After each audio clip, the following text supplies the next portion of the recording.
3 years after the blasts ripped through the Nord Stream pipelines, the sabotage saga refuses to die down. New voices from Britain and Germany are shattering the Western narrative, claiming the investigation is a smokescreen, shielding the real perpetrators.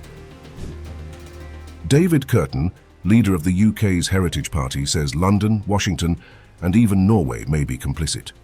Speaking to Russian media, Curten alleged the official versions are full of misinformation, and the United States profited by selling gas at inflated prices. The official versions of events are riddled with misinformation. The United States and Norway benefited the most from this incident. They were the ones selling gas to Europe at inflated prices, while ordinary Europeans suffered. There has been a deliberate attempt to suppress the truth about who really carried out the blasts. In Germany, opposition fire is growing louder. AfD lawmaker Stefan Keuter accused Ukraine of blowing up the pipeline, slamming the government for betraying German interests.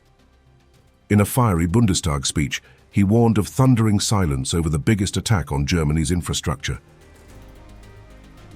There is much to suggest that Ukrainians blew up the Nord Stream pipeline.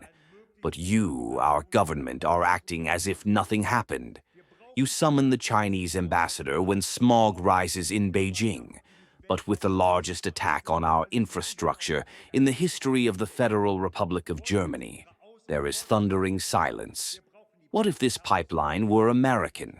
The U.S. Navy SEALs would have dragged Zelensky from Kyiv and taken him straight to Guantanamo for interrogation.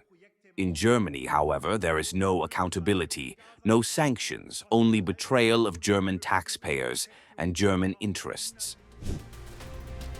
Investigations, however, remain murky.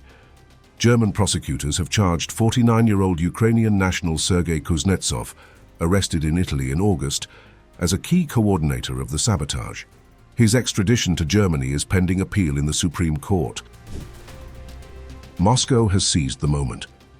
At the United Nations, Russia's Deputy Ambassador Dmitry Polyansky ridiculed claims that amateur Ukrainian divers planted bombs 80 meters deep in the Baltic Sea.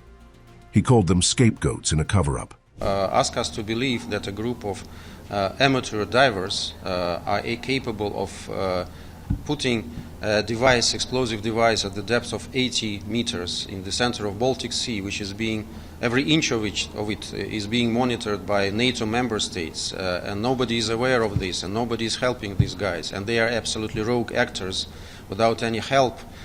This is for a Hollywood movie, but not for real life. So I am not saying that these people are not involved, and we would be very much interested to learn the details of the German investigation, but in our understanding, they might be mere scapegoats because they were not acting alone. The problem is that the Security Council and the international community are being kept in the dark about this kind of investigation for about 3 years already. And those who are behind this are still not being held accountable for what they did.